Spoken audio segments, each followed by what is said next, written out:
여러분 안녕하십니까? 반갑습니다. 김덕희입니다. 이번 시간에는요, 2007년도 1회차 3강 12번부터 해설 시작하겠습니다. 12번 문제입니다. 어렵게 보이죠? 표주 나오고, 표준 표차 나오고, 겁나 쉽습니다. 아주 단순한 문제입니다. 문제를 먼저 분석하겠습니다. 평균 100점이고요. 평균이 100점이고 문제를 분석해야 돼요. 표준 편차가 20이에요. 표준 편차가 20이죠. 20. 어떤 사람의 검사 결과가 다음과 같을 때 이를 해석하시오. 9점짜리예요. 100점도 굉장히 커요. 그때 결론은 답은 간결한 거예요. 나왔죠? 1번 해설. 상기 점수는 타인과 비교하기 위해서 표준 점수로서 평균 100이고 표준 편차가 20이다. 이렇게 나왔습니다. 근데 이 표를 보게 되면 표준 편차보다 높은 흥미, 즉 100점 만점으로 편차가 100점 만점으로 20이니까 마이너스 20 플러스 20의 별량을 갖고 있다는 겁니다. 그래서 100에서 마이너스 20이면 몇 점이에요? 80점이죠. 또 100에서 플러스 20이면 120점이죠. 그래서 요 별량 사이를 보고 분석하는 거예요. 표준 편차보다 높은 흥미니까 120 이상이죠. 편차보다 더 많은 점수를 얻었으니까. 그래서 120 이상 점수를 보면 창작예술, 서비스, 또 대인, 사회 이렇게 책에 딱 써 있죠. 그 부분은 대인 사회가 121, 창작예술이 139 이렇게 나와 있으니까 표준 편차보다 높은 거는 그대로 높은 점수를 써주면 돼요. 표준 편차보다 낮은 흥미는 80점 이하죠. 그래서 80점 이하가 뭐냐 보니까 전문, 연구, 생물, 의료 이런 거죠. 그래서 점수 중 상위에 있는 창작 예술 서비스, 즉 상위에 120 위에 있는 게 창작 예술 서비스 이런 계통이죠. 또 대인 사회 영역이에요. 대인 사회 영역이다. 그러면 여러분 이제 홀랜드에 우리가 배웠지 않습니까? 요건 지어도 되겠죠? 홀랜드의 성격 유형, 직업적 성격 유형을 보게 되면 현실형, 탐구형, 또 예술형, 사회형, 진취형, 또 관습형이에요. 그래서 각 성격 유형은 제가 전 시간에 설명을 자세히 또 해드렸습니다. 그럴 때 창작 예술 서비스는 주로 어디 부분이에요? 예술형의 관계에 있습니다. 대인 사회, 대인 관계와 또 사회형은 사회형이고, 그래서 이 개인의 점수를 해석해 보니까 이제 이렇게 실질적으로 점수가 나왔으면 여러분이 상담사의 입장에 서서 이 결과를 보고 이 사람은 창작 예술 서비스 대인 사회니까 당신은 예술형과 사회형과 관련된 일관성이 높습니다. 그래서 좀 있어 보이게 예술형은 A죠. 그래서 A가 제일 많이 나고 사회형은 S니까 당신은 AS 유형입니다. AS 유형은 무슨 형이냐? 예술과 사회형과 관계된 흥미 유형, 또 직업 유형과 잘 매치가 되는 유형입니다. 여기에 맞는 직업군을 구하셔야 됩니다. 그래서 예술가나 또는 상담사나 이렇게 창의적이고 이런 사람들이 제일 싫어하는 건 어떤 유형이에요? 예술형의 반대는 관습형이에요. 사회형의 반대는 현실형이고, 즉 체계적이고 질서이고 행정적인 직업을 선택하면 불만족이 많이 생기겠죠. 그래서 행정 쪽보다는 영업 쪽이나 좀 창조적인 일을 직업을 선택하는 게 훨씬 나을 것 같습니다. 이렇게 해석하는 거죠. 그래서 예술형, 관습형이나 현실형의 유형은 계측성 반대의 유형이기 때문에 이 정도의 유형에 대해 관련된 직업군은 선택하면 안 된다. 이러면 더 훨씬 풍요롭죠. 그래서 결론은 예술형과 사회형은 발달되어 있으며 반대 유형인 현실형과 관습형은 부족한 성격 유형이기 때문에 이쪽의 직업을 선택하면 안 되고 예술형과 사회형과 관계된 직업을 선택해야 한다. 이렇게 쓰면 완벽한 9점입니다. 아주 어렵지 않죠. 쉽습니다.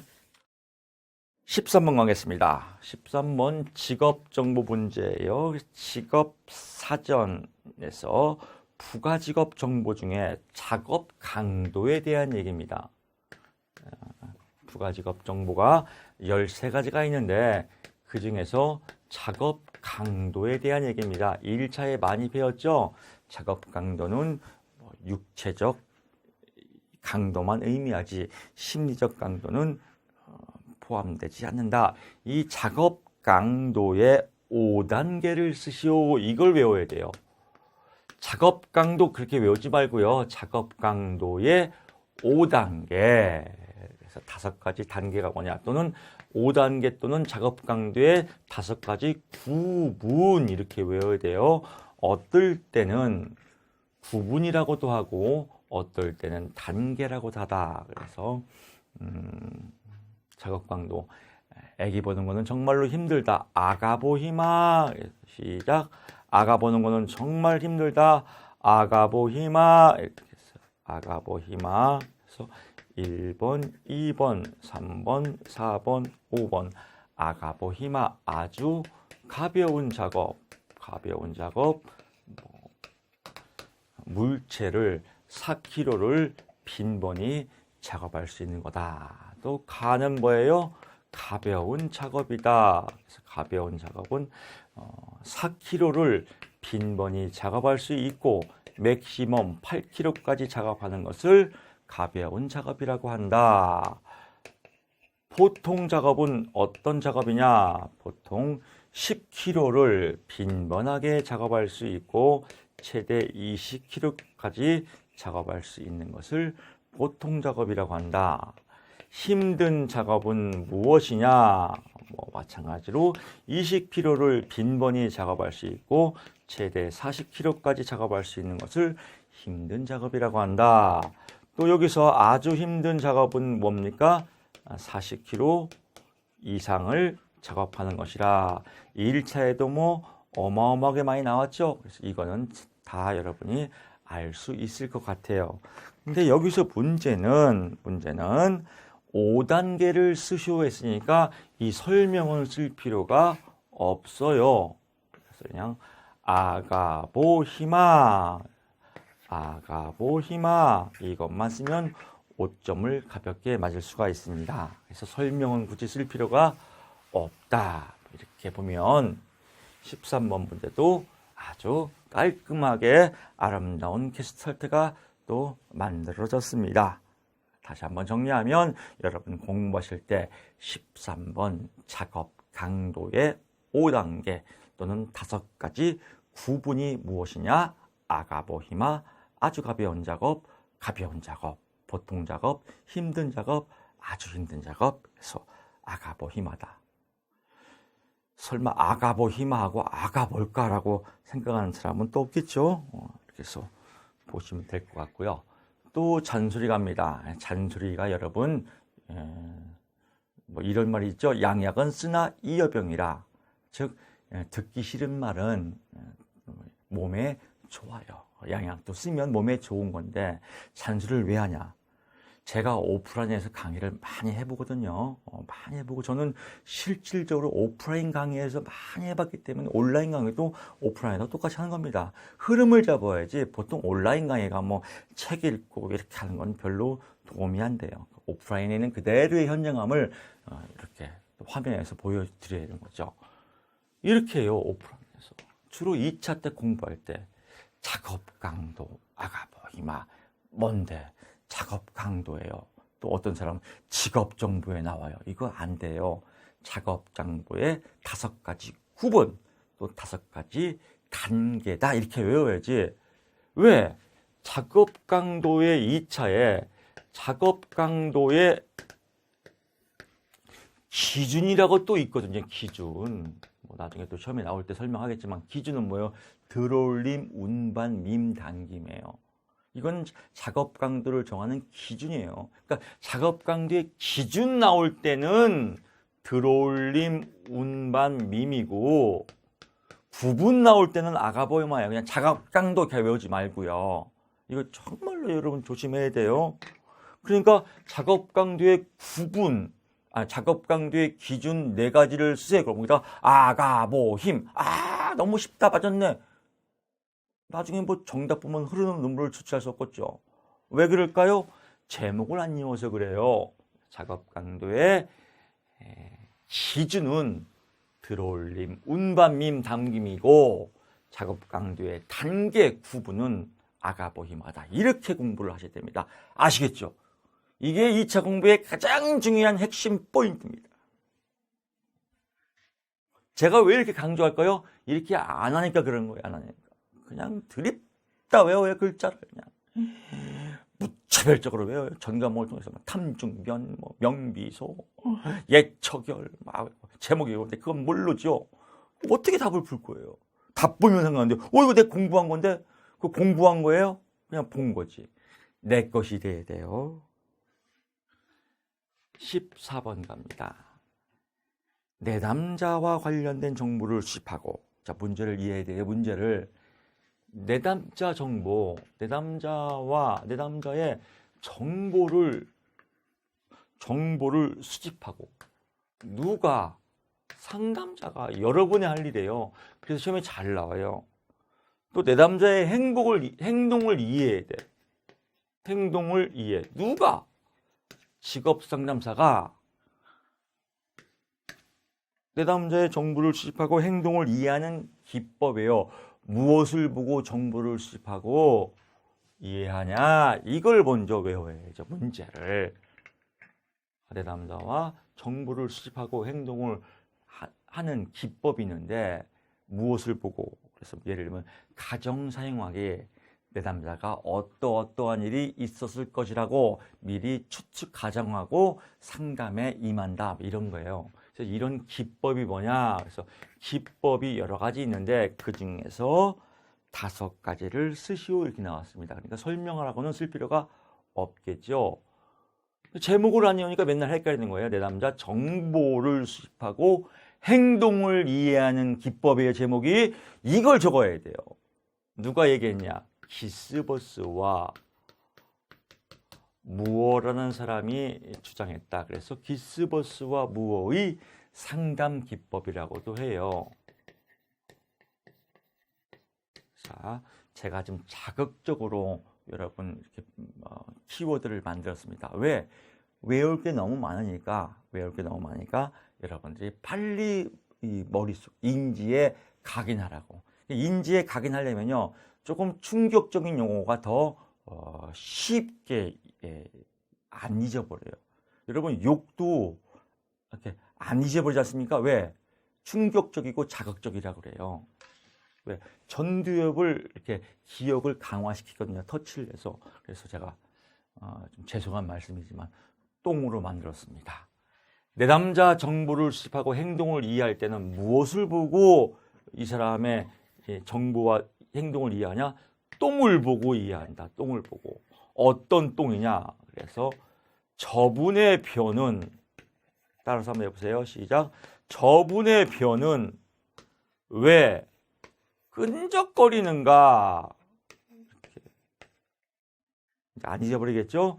들어도 할 수 없습니다. 우리가 합격이 중요합니다. 합격하면 모든 게 다 용서가 돼요. 끈적거리는가? 처음엔 이상하지만 자꾸 듣다 보면 아주 좋아져요. 저분의 변은 왜 끈적거리는가? 이렇게 키워드가 외우고요.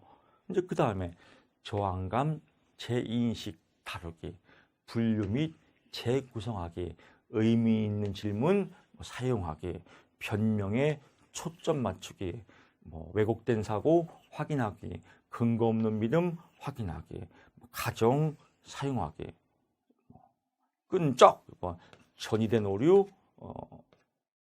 확인하기, 이렇게 해서 하나, 둘, 셋, 넷, 다섯, 여섯, 일곱, 8개 나왔네요.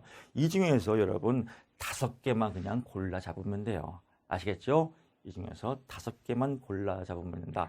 이 문제 많이 나옵니다. 저분의 배는 왜 끈적거리는가? 제목이 뭐예요? 내담자의 정보를 수집하고 행동을 이해하는 기법이다. 내담자의 정보와 행동은 무엇으로 이렇게 이해한다?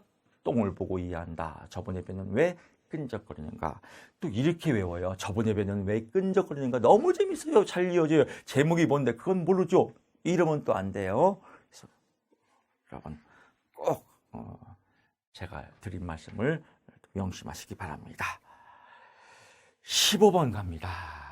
그래서 15번 내담자가 상담자에게 지나치게 의존하려는 전이가 일어났을 때 그 의미와 해결 방법을 설명하시오. 그 의미는 벌써 문제에 지가 다 써 있어요. 그래서 전이의 의미가 뭐예요? 내담자가 상담자에게 지나치게 의존하려는 게 전이에요. 전이가 다 설명했죠. 그래서 전이의 의미란 정신분석 상담에서 내담자가 어린 시절에 중요한 인물에게 느꼈던 미해결 감정을 상담자에게 투사하는 것을 말한다. 즉 상담자에게 투사, 옮기는 것을 말한다. 또 이렇게 써도 되고 내담자가 느꼈던 무의식의 불안을 상담자에게 옮기는 것을 말한다.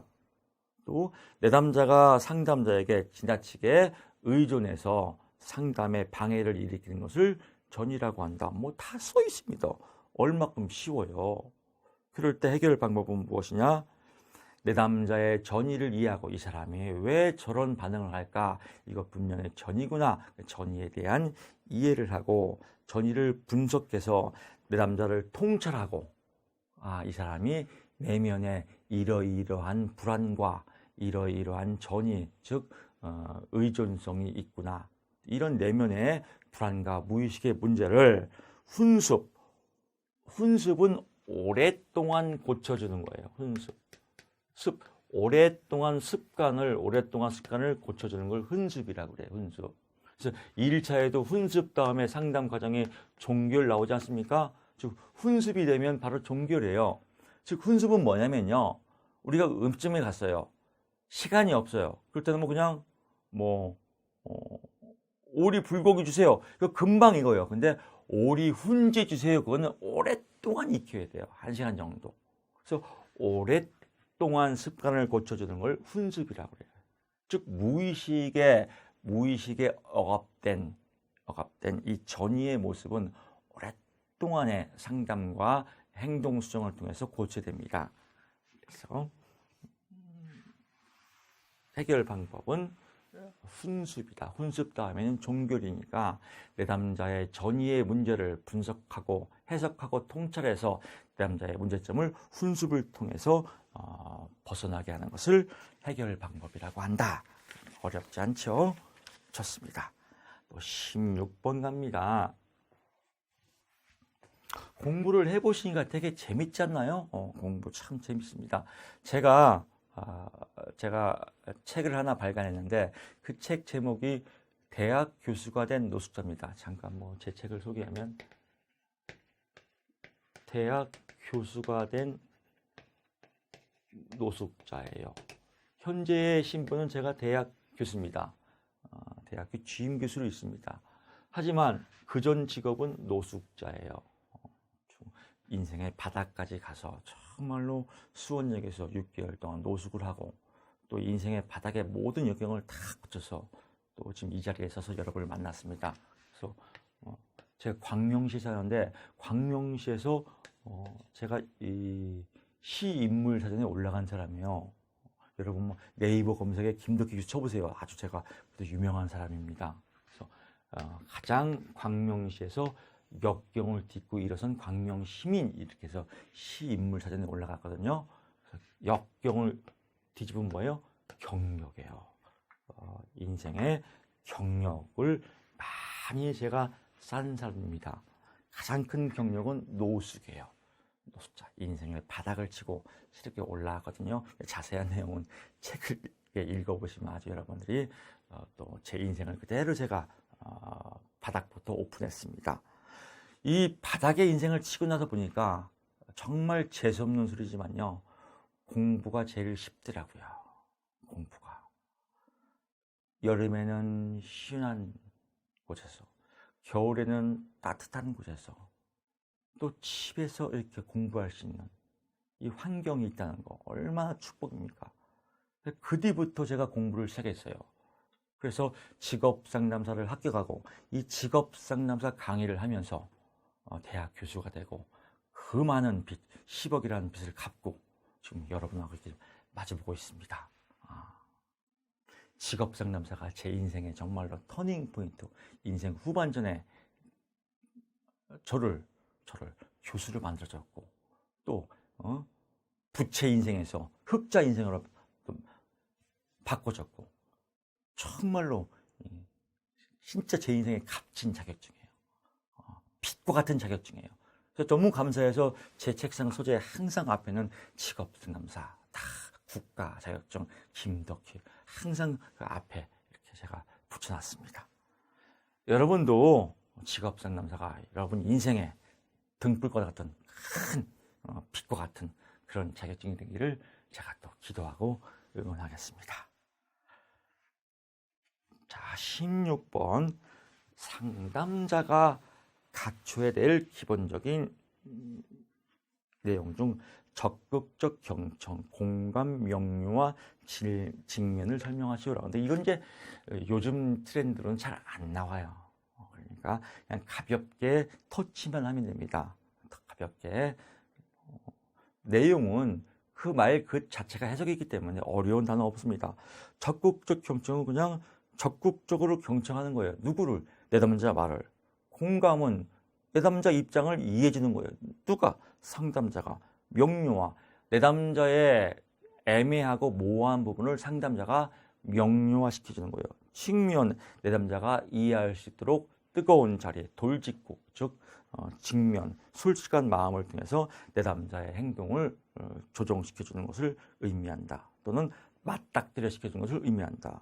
뭐 하나 키워드 잡으면 맞닥뜨림, 남자의 모습을 직면적으로 또는 직설적으로 맞닥뜨리게 함으로써 남자 자신이 문제를 해결할 수 있도록 돕는 것을 의미한다. 그래서 말 자체가 벌써 해설이 나오기 때문에 요즘은 이런 문제는 잘 안 나오더라. 나오면 그냥 글짓기 하면 되겠다. 이렇게 보시면 될 것 같습니다. 그래서 이런 문제 자꾸 글자 외우지 마세요. 그냥 한번 인문학 책 읽는다고 생각하고 쭉 읽어보시고요. 이런 거네, 별것도 아니네 넘기시면 될 것 같습니다.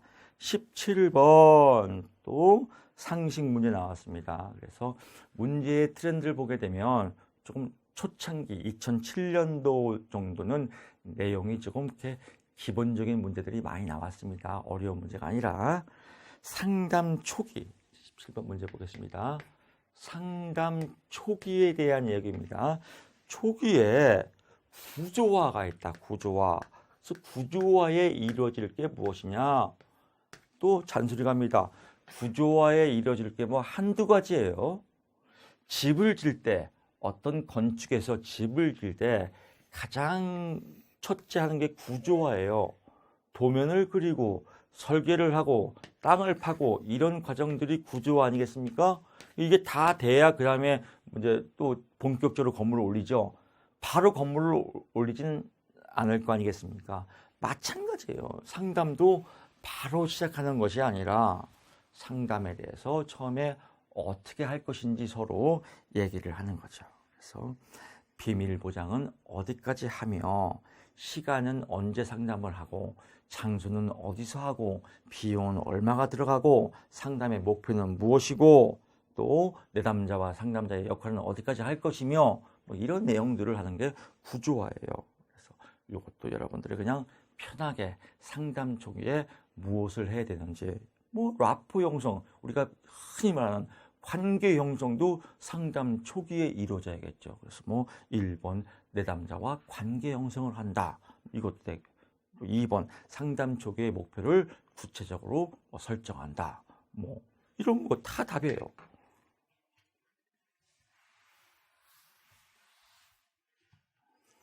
18번 갑니다. 최저임금제의 기대 효과, 요즘 아주 큰 사회 문제죠. 최저임금제. 그래서 최저임금제가 이것도 우리가 1차 때 많이 했어요. 그래서 정리만 하면 돼요. 최저임금제, 월급을 올려주니까 근로자가 좋겠죠. 그래서 최저임금제를 올리면 좋은 이유가 뭐냐? 우리가 제가 했죠? 수요가 뭐예요? 살려는 마음이다. 유효 수요는 살 돈이 있다. 즉 최저임금제를 올리면 근로자의 월급이 올라가니까 살 돈이 많이 늘어나겠죠. 그래서 유효 수요가 확대된다. 두 번째, 근로자가 기분이 좋으니까 생산성이 증가한다. 또 근로자가 기분이 좋아진다. 이것도 답이겠죠. 기분이 좋아지니까 데모 같은 것들 많이 안 할 거 아니에요. 그래서 노사 간의 평화가 이루어진다.